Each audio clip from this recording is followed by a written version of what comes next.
hoy tenemos el Día Internacional de la Lucha contra el Cáncer. Entonces, pues hoy quisimos hacer un tema relacionado al cáncer.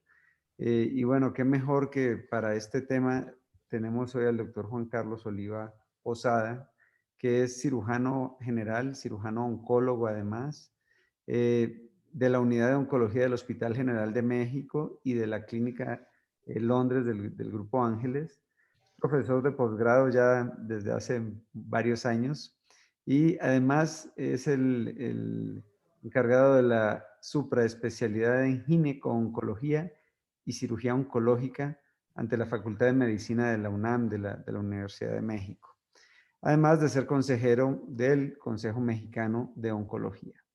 Entonces, bueno, sin más preámbulos, es un honor tenerte por acá, Juan Carlos. Si empezamos tu presentación, padrísimo. Ya tenemos auditorio Con lleno, gusto. somos todo oídos, ¿eh? Gracias, Jorge. Bien, pues agradezco nuevamente la invitación, Jorge. Pues hay una amistad y una hermandad, ¿no? Y es un placer poder transmitir un poco del conocimiento hacia la gente, ¿no? Entonces, esta plática es una plática multiniveles, es decir, sé que hay gente, madres de familia, hay médicos, hay nutriólogos, mi esposa está viéndola, es nutrióloga. Entonces, traté de enfocar para todos los niveles la plática, ¿no? Entonces, vamos a ir avanzando y la plática está encaminada a obesidad y cáncer. Hoy, como tú bien lo dijiste, 4 de febrero es el Día Mundial del Cáncer. No del oncólogo, es día de la gente que lucha y de los que han luchado con el cáncer, los que han vencido y los que no han podido vencer. Entonces, para esto vamos a hablar un poco de consideraciones sobre la obesidad, porque me cuestioné y dije, bueno, vamos a hablar de la obesidad y el cáncer, la relación de la obesidad con el cáncer, pues definamos qué hay en la actualidad sobre la obesidad. Entonces, estamos viendo que la obesidad se considera que es un exceso de la ingesta energética y una disminución de la actividad física. Es decir, la gran mayoría de las personas que tienen obesidad es debido a que hay un ingreso de alimentos o de sustancias que producen energía, pero no la consumen, no la degradan o es muchísima la ingesta de energía o de alimentos y son inactivos, ¿no? Entonces, por lo mismo, hay un incremento del tejido adiposo llevando al paciente a la obesidad. Entonces, se ha visto que hay un interés personal sobre la obesidad y la actividad física en relación a la salud. Por eso hay campañas a nivel internacional, en Estados Unidos, en México, sobre disminuir la obesidad en la gente. Esto quiere decir que se ha visto que hay un impacto tanto social como económico de la obesidad. Y veremos más adelante cómo impacta no solo a nivel económico, sino en las respuestas de los pacientes al tratamiento oncológico, la obesidad.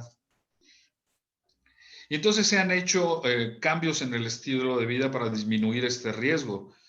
Veremos más adelante que en la actualidad el primer factor de riesgo ya a nivel mundial para producir cáncer es la obesidad. Venció al tabaquismo. El tabaquismo va en descenso y la obesidad en aumento. Entonces, ya el primer factor de riesgo a nivel internacional para el cáncer es la obesidad. Que este es un punto muy interesante, porque la gente no conceptualiza lo que es la obesidad y su riesgo. Y esto viene desde que somos niños, ¿no? Que nos eduquen a esto. No quiere pasar las diapositivas. ¿Me escuchas? Sí, abajo a la izquierda tienen los... Sí. Bien. Consideraciones sobre la obesidad. 1/5 de la población mundial es obesa. Es decir, 1 de cada 5 habitantes del planeta son obesos. Estamos hablando de 640 millones de personas con obesidad. Es impactante este número. Por lo cual, salvo la epidemia que estamos llevando ahorita, la pandemia, pero se considera actualmente que la obesidad es la epidemia del siglo XXI, por todo lo que impacta a nivel de la salud, tanto económico, social, etc. Y esto es una desproporción entre el peso y la altura de la persona, ¿no?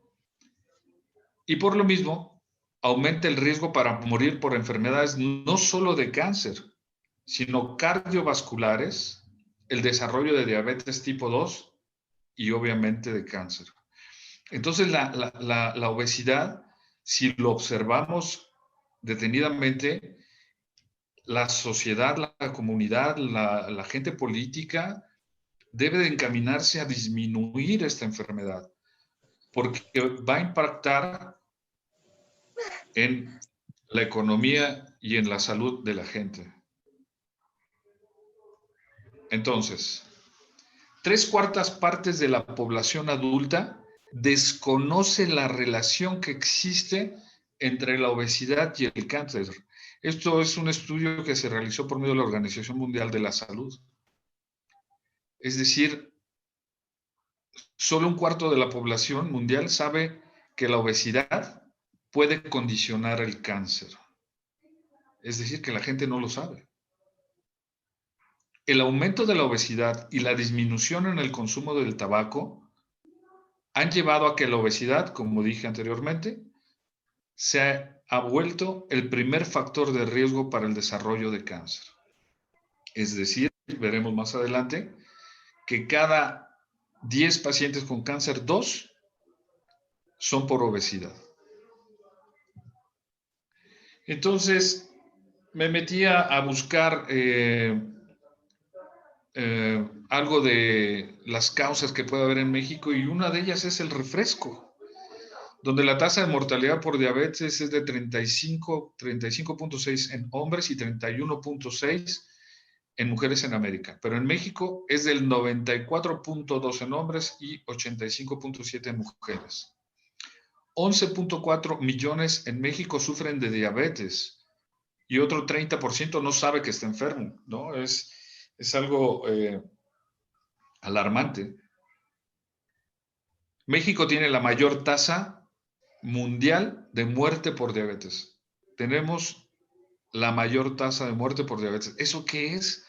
Falta de conocimiento desde nuestra casa, o sea, la prohibición del refresco, que no solo impacta en la diabetes, impacta también en diferentes tipos de cáncer, hasta en el cáncer renal.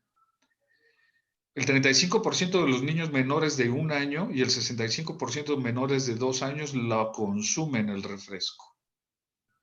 Y estos son datos de la Organización Panamericana de Salud y la Organización Mundial de la Salud. México y Estados Unidos son los que más consumen bebidas con azúcar y refrescos en el mundo.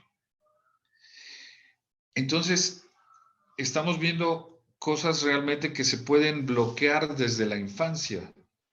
Si nosotros a un niño lo educamos a no tomar refrescos, de grande será muy fácil que no tome refresco. Después,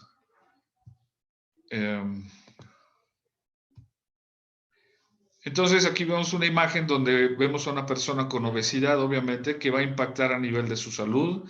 Vemos el eje electrocardiográfico y vemos ahí el corazón, pues con sus alteraciones propias. Entonces, la obesidad nos va a llevar a un problema a nivel de acúmulo de grasa. Y entonces vemos en el esquema donde está la piel, estoy señalando aquí con la flecha, después está el tejido subcutáneo, y estos círculos amarillos que vemos es el tejido graso. Si vemos claramente el tejido graso, casi no tiene circulación vascular. Es una característica que tiene el adipocito, así se llaman las células del tejido graso, que no tienen vascularidad. Entonces veremos más adelante eso en qué impacta sobre el medio ambiente de estas células. Pero no solo está en la piel, este tejido graso lo tenemos dentro del abdomen también. Así que la persona que su piel se engrosa por tejido graso, dentro de la cavidad abdominal tenemos también grasa y todos los vasos sanguíneos están rodeados de grasa. Entonces, es una afección sistémica impresionante. Y vemos una imagen de una paciente con obesidad. Llegan en estas condiciones a los centros hospitalarios a tratarse, pues cuando es en nuestro caso de cáncer, pues aparte del cáncer tenemos que ver todas las comorbilidades. Comorbilidad quiere decir todos los efectos que tienen por otros padecimientos para el tratamiento. Entonces, consideraciones ahora sobre el cáncer. Si vemos aquí en esta imagen, ¿qué es el cáncer? Para poder entender la relación que hay del cáncer con la obesidad. Vemos aquí en la flecha, ¿sí se ve la flecha? Vemos aquí una célula, en verde le estoy señalando, que por alguna razón comienza a alterarse. Casi siempre son procesos inflamatorios. La inflamación crónica va a condicionar el desarrollo de una célula anormal. Entonces, si aquí no se trata esta inflamación, como es el reflujo gastroesofágico, es decir, la acidosis gástrica, la inflamación a nivel cervical, la inflamación de un lunar en la piel, si no se atiende en este momento, esta célula comienza a escapar de su crecimiento, del control de su crecimiento y comienza a producir un cúmulo de células. Pero este cúmulo de células, como todo órgano, lo vemos más adelante aquí, como todo grupo celular, necesita proliferación vascular. Necesitan sangre. Entonces, sigue creciendo y comienza a producir esto, que son vasos, nuevos vasos sanguíneos. Aquí en esta parte del proceso del cáncer, las células están en un momento que se llama hipoxia. ¿Qué es esto? Que como están creciendo tan rápido, ya no tienen la posibilidad de un suministro sanguíneo adecuado. Entonces comienzan a liberar factores de crecimiento de vasos. Por eso el cáncer sangra. Pero exactamente este momento de la hipoxia también lo tiene la formación del tejido graso. Cuando la grasa comienza a crecer en forma desproporcionada, las células del tejido graso comienzan a producir sustancias que van a producir angiogénesis, es decir, nuevos vasos. Entonces, si vemos la similitud entre el cáncer y el tejido graso en proliferación, los dos tienen una característica que es la hipoxia. Y por ende, la célula grasa comienza a liberar sustancias como las libera también la célula maligna para poder reproducirse. Esta es una similitud muy importante por la cual, veremos más adelante, condiciona, se vuelve un medio adecuado para que se desarrolle el cáncer por medio de la grasa. Y bueno, después vemos aquí un tumor tal cual, esto es un cáncer, con sus nuevas formaciones vasculares. Entonces vemos aquí una imagen muy interesante de lo que es el cáncer. Vean, si tenemos un tumor de 1 o 2 milímetros, es avascular, es decir, no hay vasos sanguíneos. Pudiéramos decir que está inactivo. Pero a partir de aquí comienza a liberar, por hipoxia, por falta de oxigenación, las células malignas comienzan a liberar un factor que se llama factor de crecimiento endotelial, Vascular Endothelial Growth Factor. Y entonces, esto comienza a producir la imagen siguiente. La célula maligna comienza a producir vasos sanguíneos, que son anormales. Y entonces, como son anormales, la célula maligna se puede meter en ellos más fácilmente. Y ya después vemos aquí, en color azul, las células malignas, que son completamente anormales. Vemos aquí en naranja claro una célula normal, bien estructurada, su membrana celular, su núcleo, y vemos aquí la célula maligna que está pleomórfica sus células, es decir, está anormal, y lo que está en azul fuerte es el núcleo, es decir, está prolongado. Esto quiere decir que se está reproduciendo más rápidamente. Entonces, liberan unas sustancias que hacen que degraden, rompan esta membrana basal y de ahí migren hacia los vasos sanguíneos y entonces se disemine por los vasos sanguíneos o linfáticos a otros lugares la célula maligna. Eso es, a grosso modo, lo que pasa con el cáncer. Y esto es un periodo de tiempo. Entonces, para actuar y diagnosticar el cáncer a tiempo, pues debemos de tomarlo en las etapas de inicio. Y entonces ahora viene, ya hablamos un poco de lo que es la obesidad, ya hablamos un poco de lo que es el cáncer, ahora la relación que hay de la obesidad y el desarrollo del cáncer. Se sabe que el 20% de los nuevos casos de cáncer, el 20% tendrá relación con la obesidad. Es decir, 2 de cada 10 personas con cáncer tienen relación con la obesidad. Cáncer de mama, cáncer de colon, cáncer de próstata, cáncer de ovario, cáncer de endometrio. ¿Por qué? Porque la grasa acaba siendo productor de hormona, entre otras cosas. Y los órganos que son hormonoestimulados, como es la próstata, como es la mama, como es el endometrio, pues comienzan a proliferar estas células y si no hay un control, entonces se inflaman y se desarrolla un tumor. Y de las muertes por cáncer, el 17% va a tener relación con la obesidad. Entonces, si nos ponemos a ver cuestiones estadísticas económicas, pues claro que hay que impactar y que ver esto, porque si 2 de cada 10 personas mueren por cáncer en relación a la obesidad, y solo hablamos de cáncer, no hablamos de cardiovascular, ni hablamos de cuestiones diabéticas, pues claro que hay que impactar a nivel social sobre la obesidad. La obesidad es una enfermedad que se debe de atender de la forma que sea más adecuada. Entonces, la obesidad incrementa la incidencia del cáncer, así como su morbilidad y mortalidad. Morbilidad quiere decir las enfermedades a consecuencia del cáncer y mortalidad, la muerte por cáncer. Es decir, sabemos que un paciente que tiene cáncer y aparte tiene obesidad, le va a ir peor en el tratamiento con cáncer. Aunado a la obesidad, existe un factor en el balance energético negativo que se relaciona directamente con el cáncer, la inactividad física. Es decir, las personas sedentarias, las personas que no queman energía, van a tener un peor pronóstico porque van a producir obesidad. Entonces, por donde lo veamos, tenemos que disminuir la obesidad tanto en la ingesta, tanto por el ejercicio y en el último de los casos, si es necesario, tratamientos quirúrgicos, que eso ya han hablado obviamente en este auditorio.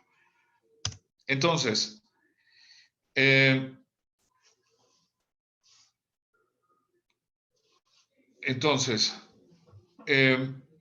la relación de la obesidad y el desarrollo del cáncer. El 10% de los nuevos cánceres y el 9% de las muertes por cáncer se relacionan directamente a la inactividad física. Es decir, la obesidad y la inactividad física impactan en el cáncer. Se considera que por cada minuto de actividad física moderada da 7 minutos de vida adicional a la persona. Interesante, ¿no? Y el exceso de grasa intraabdominal y baja masa muscular en el momento del diagnóstico tienen peor evolución para pacientes con cáncer. Sigue confirmándose entonces que la obesidad a nivel oncológico es de muy mal pronóstico. Los pacientes que se les detecta cáncer siendo obesos tienen un riesgo elevado de recurrencia y mortalidad. Es decir, no solamente del tratamiento, hablamos de cirugías. Ayer hablaba con mi esposa sobre una anécdota que teníamos hace algunos años en el Hospital General. Nos llegaban pacientes con con pesos de 150 kilos, 160 kilos. Y el tomógrafo no podía soportarlos porque su peso máximo era de 130 kilos. Y entonces teníamos que mandarlo, no suena broma, es verdad, al zoológico para que ahí les hicieran la tomografía por el peso de los pacientes. Entonces, a ese grado teníamos que atender. Los pacientes que llegan con obesidad de ese grado, para recibir la radioterapia, el abdomen se sale lateralmente y ahí hay una cosa que se llama colimadores que detienen, o sea, que dan la radiación. Si el cuerpo del paciente toca el colimador, ya no se le puede dar radiaciones o es muy difícil la radiación. Entonces ha habido casos de pacientes que por la obesidad no les damos ya tratamiento oncológico de radioterapia por el exceso de obesidad. Entonces, seguimos con el tema. Existen 3 factores importantes para el desarrollo del cáncer. Es la insulina, la secreción de la insulina 1-GF1 axis, las hormonas sexuales y la citoqueratina derivada del adipocito, la adiposina. Entonces, vean, estas son las promociones que hacen a nivel internacional para que si nosotros como médicos conseguimos disminuir la obesidad en nuestra población, obviamente va a disminuir el riesgo de cáncer y obviamente va a disminuir la atención médica. Entonces, si ven en la figura, en la imagen, los tumores que se presentan con mayor frecuencia es cáncer de esófago, cáncer de hígado, cáncer renal, cáncer de estómago, cáncer colorectal, cáncer avanzado de próstata, cáncer en mujeres posmenopáusicas en mama, cáncer de vesícula, cáncer pancreático, cáncer de ovario y cáncer endometrial. Es decir, impacta en todo el manejo y el diagnóstico y el tratamiento y la prevención del cáncer. Entonces, por eso promueven la actividad física, más actividad física y obviamente la alimentación, que aquí en la clínica de mi querido doctor Ramírez tienen aquí nutriólogas, psicoterapeutas, para que el paciente pueda tener la voluntad para bajar de peso. Y si le impactamos aparte psicológicamente en la salud para el desarrollo del cáncer, pues el paciente tiene que entender que es por su vida el bajar de peso. Entonces, nuevamente aquí lo vemos en un esquema más grande. Se relacionan los meningiomas, tumores de meninge, con tejido, con la obesidad, el adenocarcinoma de esófago. ¿Por qué el adenocarcinoma de esófago? Cuando la persona aumenta de peso, aumenta la presión intraabdominal y por ende el jugo gástrico se regresa hacia el esófago y esto va inflamando crónicamente al esófago y condiciona el desarrollo de cáncer. Se desarrolla en el mieloma múltiple, en el riñón. Yo estoy convencido que los refrescos tienen gran impacto en el desarrollo del cáncer renal. En el cáncer de endometrio sabemos que la mujer con obesidad comienza a producir por medio de la grasa, se degrada la grasa en estrona y acaba siendo estrógenos. Y el endometrio es un órgano que se estimula por el estrógeno. Entonces, la mujer obesa en sí es el cáncer más frecuente en Estados Unidos, en la mujer, el cáncer de endometrio. Tenemos relación también con el cáncer de ovario, cáncer de tiroides, cáncer de mama, pues por lo mismo, por las hormonas, hígado, vesícula, estómago, páncreas y colon y recto. Pero ¿cómo se relaciona el adipocito y su microambiente para ayudar a que se desarrolle el cáncer? Se sabe que la sobrevida de las células malignas, o sea, ya cuando hay un cáncer, depende de su interrelación con las células vecinas no malignas. Es decir, si la célula maligna se ataca, pero al lado de la célula maligna hay medio ambiente adecuado para que se pueda volver a desarrollar el cáncer, se desarrollará. Entonces, esto impacta que las células vecinas sean sanas para que no se desarrolle el cáncer, ¿no? De ahí a los pacientes oncológicos que decimos, pues obviamente salud, deporte, no ingesta de grasas saturadas, etcétera, ¿no? Y los pacientes con cáncer lo entienden porque pues están luchando contra algo que los pueden matar. Pero solo así cambian a veces la gente, ¿no? Las células vecinas son los fibroblastos, las células endoteliales, los pericitos que se encuentran en una matriz única extracelular. Estos son términos médicos para la audiencia que es médica o los nutriólogos que nos están escuchando, que los apreciamos mucho. Los adipocitos que rodean a los tumores. Fíjense, los tumores están rodeados de grasa. El adipocito en el microambiente tumoral contribuye activamente al crecimiento y a la metástasis. Es decir, mientras más grasa haya alrededor de las células malignas, ayudarán al crecimiento y a la metástasis. Entonces decimos, ¿pero por qué?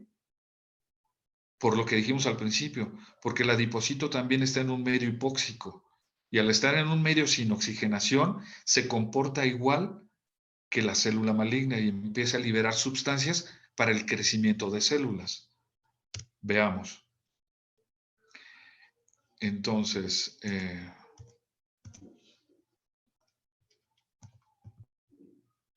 se trabó. Ahí está. Entonces el adipocito funciona como un elemento endocrino que secreta moléculas de señalización. ¿Qué es esto de señalización? Son señales que produce una célula y que avienta hacia otras células para que cambien, como es la adipocina, las citoqueratinas proinflamatorias y factores proangiogénicos. Entonces, vean, el adipocito produce citoqueratinas proinflamatorias. Ya habíamos dicho que uno de los factores para el desarrollo del cáncer es la inflamación. Y si tenemos enzimas que condicionan a la inflamación, pues nos puede ayudar al desarrollo del cáncer o la perpetuación del cáncer. Entonces, actúan como un reservorio de energía para las células malignas. Aparte de todo, el adipocito tiene energía guardada, porque es realmente energía que le va a servir a la célula maligna para desarrollarse, para nutrirse. Y entonces hay un incremento apreciativo hacia el tejido adiposo como un contribuidor integral para la progresión del cáncer y su recurrencia. Es decir, ya se estableció y ya se estudió que los adipocitos van a ayudar para que la célula maligna se prolifere más rápidamente o continúe proliferando, aunque le demos tratamientos de radioterapia o quimioterapia. Entonces, vemos aquí arriba dice hipoxia, en este esquema, hipoxia es falta de oxigenación, entonces la hipoxia nos va a condicionar hacia la angiogénesis, que es la neoformación vascular. Y entonces esta hipoxia va a condicionar, la hipoxia en la célula adipocítica, en la grasa, nos va a condicionar a la expresión del factor H1F1 alfa, el cual va a desarrollar o va a regular una vía probiótica en las proteínas de la matriz celular, como es la colágena, la matriz metaloproteinasa y tejido inhibitorio de la metaloproteinasa. Es decir, en términos así coloquiales, la hipoxia va a condicionar a que se expresen sustancias que van a ayudar para que se liberen enzimas y citoqueratinas inflamatorias, factor de necrosis tumoral, se liberen sustancias para que la célula tumoral esté en un desarrollo adecuado. Condiciona entonces la célula adiposa, la grasa, a que se desarrolle cáncer. Entonces de ahí podemos entender por qué el 20% de los pacientes con cáncer tienen relación con la obesidad. Bien. Y entonces vean, esta es una imagen microscópica del adipocito. Vemos aquí el adipocito, es este círculo, donde no hay casi vasos sanguíneos y la célula se encuentra, el núcleo se encuentra en la periferia, pero todo lo que lo rodea es tejido energético, es grasa. Entonces, pues ya hablamos de eso, ¿no? Que este tejido, pues genera un ambiente idóneo para el desarrollo de células malignas, porque va a condicionar al desarrollo de un proceso inflamatorio local. Entonces, vean, ya a nivel epidemiológico, el Instituto Americano de Cáncer, de los 100.500 casos por año de cáncer, el 49% corresponde a cáncer de endometrio relacionados al exceso de grasa, el 35% a cáncer de esófago, el 28% a cáncer pancreático, el 24% a renal, vesícula, mama y colorectal. Pero vean, endometrio. Es muy importante en las mujeres la obesidad. Mujer con obesidad se tiene que estar checando, bueno, primero que baje de peso, si se puede, y si no, hay que estarla monitorizando, al igual que cuestiones esofágicas. Bien. Y entonces vean, esta es una imagen un poco grotesca tal vez, pero así llegan los pacientes a quirófano, con un cáncer de endometrio, donde tenemos que enfrentarnos a esta obesidad, que son 15, 20, 30 centímetros de profundidad para llegar a donde está el útero, o el estómago, o lo que se tenga que tratar. Entonces imagínense la complejidad de la cirugía, simplemente para poder separar este tejido graso. Y todo está igual adentro. Entonces los pacientes que se van a tratar por cáncer, ya hablaremos ahora de tratamientos, tienen un riesgo de complicación altísima, porque aparte de la grasa, se infecta muy fácilmente. Entonces, consideraciones del tratamiento oncológico en los pacientes obesos: obligadamente tenemos que usar anticoagulantes, porque el riesgo de que liberen un trombo es muy elevado. Entonces, no es un paciente normal, es un paciente que tenemos que anticoagular y por ende podemos tener problemas hemorrágicos. Juan Carlos. Sí, estoy a 2 diapositivas. Bien, buenísimo, porque seguro va a haber preguntas y quiero que tengamos tiempo para eso. Voy rápido. Gracias. Se les tiene que colocar un catéter central, riesgo de infección del tejido celular, que se infecten fácilmente, complicaciones durante la cirugía, aumento de la morbilidad, que se compliquen, bueno, mala tolerancia, cáncer de recto, mal pronóstico, cáncer de mama, mayor cardiotoxicidad, mayor edema en el cáncer de mama, complicaciones vasculares. Y existe, vean aquí, esto lo saqué ayer, existe una evidencia benéfica con la cirugía bariátrica para prevenir el cáncer relacionado a la obesidad. Disminuye el riesgo de un 59% a un 27%. Y no es promocional, esto lo saqué de la literatura. Y con esto concluyo. A los males desesperados, tratamientos desesperados, o jamás se curarán. Lo dijo William Shakespeare. Con esto concluyo. Qué maravilla, Juan Carlos. Excelente presentación, te felicito. Y siempre nos gusta dejar este espacio porque pues nacen muchas preguntas. Sí. Creo que este tema, bueno, sin lugar a dudas va a tener preguntas, ¿no?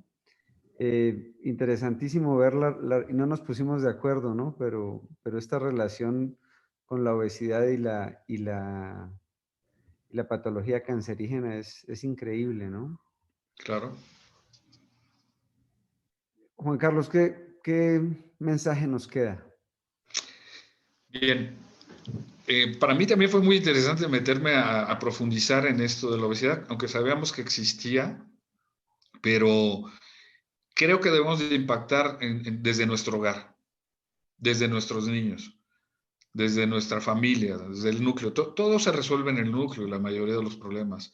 Y si queremos disminuir riesgos, debemos de promover el ejercicio y la buena alimentación. Hay Primero, sí, ¿perdón? sí, que eso de lo que mencionas de la obesidad infantil es un dato súper interesante. ¿Tú sabías que si un niño llega a los 12 años, o sea, antecitos de la pubertad, siendo obeso o obeso mórbido, tiene arriba del 88% de posibilidades de ser obeso mórbido durante toda su vida? Fíjate, O sea, claro, esta responsabilidad tan grande que tenemos. totalmente de acuerdo. Entonces, desde ahí comenzamos, ¿no? La educación, si queremos impactar en un futuro, no solo en nuestros hijos, en la comunidad, porque pues si ese hijo de 12 años que es obeso, pues su hijo va a ser obeso también porque le va a enseñar a comer alimentación rica en grasa, en azúcares, ¿no? Entonces, eso es en cuanto a la cuestión familiar. Ya en la cuestión de salud, pues sí, obviamente, que la persona concientice que se pone en riesgo su vida cardiovascular y su vida a nivel oncológico. Juan Porque, Carlos, sí, preguntas. Primero, hay muchos mensajes, no sé si lo estás viendo, felicitándote por la ponencia. no puedo verlo, ¿eh? Bueno, yo te leo, wow, qué buena ponencia. Muchas gracias, doctor. Excelente ponencia, excelente presentación. Buena tarde, felicidades, excelente, muy buena. Y preguntas. Sí. Uno, si ya no tengo obesidad, voy a modificar un poquito la pregunta, es, si ya no tengo obesidad, ¿tengo el mismo riesgo de tener cáncer? Bien, es una pregunta muy interesante. Disminuye el riesgo del cáncer, pero sabemos que existen riesgos per se en la mujer y en el hombre, como es en la mujer mama, endometrio, ovario, cervix, que están per se como riesgo para cualquier mujer, u hombre, próstata, pulmón, riñón. Entonces, claro que tenemos el riesgo de tener cáncer, pero disminuimos la posibilidad de desarrollar cáncer. No quiere decir que no lo vayamos a tener, sí podemos tenerlo, hay que tener nuestro chequeo, pero pues ayudémonos disminuyendo de peso. Entonces sí hay posibilidades de tener cáncer, pero en menor magnitud, ¿no? Buenísimo. ¿Existe un factor genético para desarrollar cáncer o cualquier individuo puede desarrollarlo? Pregunta Erika. Es muy buena pregunta. Hay cánceres ya establecidos que hay desarrollo genético y hay cánceres que no hay desarrollo genético. Por decir, el cervicuterino no hay un desarrollo genético, es a través del virus del papiloma humano. Pero sabemos que el cáncer de mama en un porcentaje se desarrolla a través de la carga genética. Entonces, oncológicamente ya sabemos cuáles sí tienen carga genética y cuáles no tienen tanta carga genética. Es una pregunta muy compleja porque hay 120 tipos de cáncer. Entonces, habrá algunos que sí hay una carga genética, que eso se hace en el screening de la consulta y se valora al paciente, y habrá otros que no, realmente no hay un desarrollo por carga genética, pero la mayoría sí puede haber carga genética. Y bueno, también agregando a eso, la obesidad puede hacer que parte de esa carga genética se reprima, ¿no? Entonces, Claro. por lo que mencionaba el doctor Oliva, la inflamación tiene mucho que ver con el proceso oncológico. Pero hay muchas preguntas, yo sabía. ¿Qué Ujú. efectos tiene la obesidad con el sistema inmunológico en el desarrollo del cáncer? Sí, sí el sistema inmunológico se puede abatir en el paciente obeso, pero porque se puede ir complicando paulatinamente. En sí, los pacientes obesos no están nutridos. No es nutrición lo que tienen, es una obesidad. Entonces, muchas veces a los pacientes obesos les tomamos estudios preoperatorios para ver su nutrición y su aparato inmunológico y están con los linfocitos disminuidos, la albúmina está disminuida. Entonces, sí puede tener cierta relación, o sí hay relación de la obesidad con la disminución inmunológica y por ende la respuesta al tumor, porque el aparato inmunológico está atacando todo el tiempo al cáncer. Sí hay una relación. Claro. Bueno, seguimos porque son muchas preguntas y nos quedan 5 minutos de presentación, ¿eh? Te digo que esto se va como el agua, ¿no? Alteraciones químicas principales que puedes padecer cuando tienes cáncer, ¿alguna que tú dirías? Nuevamente depende el cáncer en el que se encuentre la persona, pero casi algo así que les enseñamos a los residentes y a los alumnos es anemia. Un Claro. paciente con anemia y que no haya un sangrado, tenemos que descartar un cáncer. Y si hay O sea, sangrado, si está un cáncer. también puede ser un cáncer, claro, también puede ser un cáncer, pero la anemia el cáncer, como vieron en la imagen, se desarrollan nuevos vasos sanguíneos y esos son muy, muy frágiles. Y entonces el cáncer sangra. Entonces, sangra por un orificio natural o sangra dentro del cuerpo, o se consume la sangre. Entonces, la anemia es un signo que nos puede orientar hacia un proceso oncológico, no obligado, pero hay que descartarlo. Oye, aquí hay una pregunta. Precisamente es para ti, Sara, para que pongas atención. Eh, Pregunta, A ver. doctor. Mi hermana resultó con cáncer de mama y hasta el momento nadie lo había padecido. ¿Se hereda? O sea, la hermana es la primera. Puede heredar los hijos. Sí. Sí, es la primera línea. Puede ser un cáncer. Hay dos tipos. Puede ser cáncer esporádico, que puede ser ella, que es la única de la familia. O puede ser que sea el primer familiar con cáncer y se transfiera esa carga tumoral hacia las hijas o hacia las hermanas. El que se presente una paciente con cáncer de mama no quiere decir que no pueda haber después en la mamá o en las hermanas o en la hija cáncer, que sea el primer evento. Entonces, en base a factores de riesgo y cuestiones de edad, etcétera, nosotros podemos mandar a hacer un estudio de BRCA1 y 2 para ver si hay una carga genética para el desarrollo de este cáncer. Te- Pero sí se puede heredar. Tenemos 18 mensajes, entonces voy, voy a resaltar. Son, gracias a Dios, muchos son felicitándote, Juan Carlos. Eso es una Sí, maravilla. gracias. ¿Diabetes y Gracias. cáncer tienen relación? ¿Perdón? ¿Diabetes y cáncer tienen relación? Realmente no. Tiene relación en la complicación del tratamiento, sí, pero que algo, salvo el páncreas.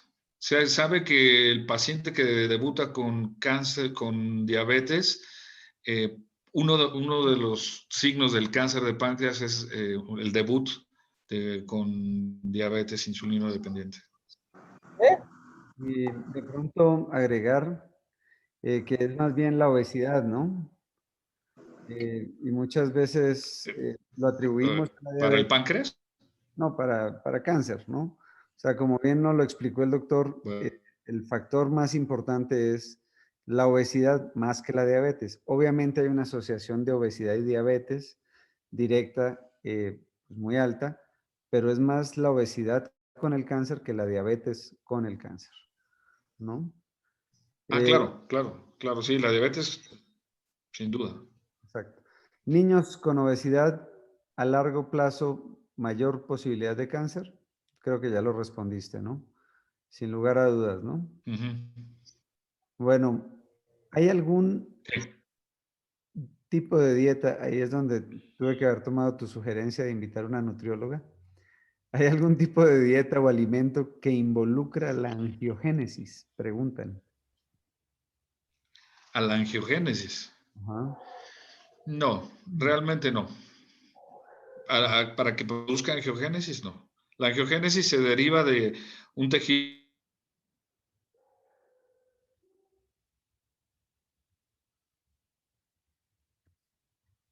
Aló, aló. Creo que perdimos al doctor Oliva. Sí, ¿no? Bueno, pues bueno, esperemos a ver si se conecta un momentito. Hay mucho, se ha desarrollado mucho ahorita y se habla mucho de la nutrición. Juan Carlos, ¿ya te tenemos por aquí otra vez? Sí, aquí estoy. Perfecto, te habíamos perdido. Sí. Entonces no escuchamos tu comentario. Sobre la angiogénesis. Bueno, Sí, sí, correcto. sí, no hay algún alimento que predisponga a la angiogénesis. Eso, correcto. Bueno, entonces, Juan Carlos, los otros 57 mensajes son felicitándote por la presentación. Yo personalmente Gracias. felicito y te agradezco el tiempo que nos dedicaste. Y digo, cumpliste a cabalidad la finalidad de nuestros webinars, que es dar información veraz, real y excelsa. Y te agradezco el tiempo que te tomaste para presentar este panorama amplio, complejo, porque es un tema complejo, y nos hiciste un resumen maravilloso. Entonces, te agradezco mucho el tiempo. eh, Pues y te para mí agradezco. es un honor, un placer colaborar y creo que creo que me pierdo de repente, me congelo, ¿no? No, estás perfecto ya. Pero agradezco mucho. Agradezco mucho el participar, Jorge, y me tienes a tu disposición para cualquier cosa oncológica. Pues mira, con este No rating, como paciente, no como paciente. con este rating que tuviste, seguro vamos a tener que tomar nuevamente tu ponencia en algún momento más adelante. Entonces, Claro, con todo bueno, gusto. no me queda más que agradecerles. Tuviste más de 100 participantes directo en Zoom. Eres un taquillero completo. Entonces, bueno, gracias a todos. Doctor Juan Carlos Oliva Posada, un gusto tenerlo aquí. Felicidades. Igualmente, gracias. Bueno, Gracias. muy bien. Les agradezco a todos su presencia. Hasta luego y el próximo jueves nos vemos nuevamente. Te invito para que lo veas. Va a estar muy interesante.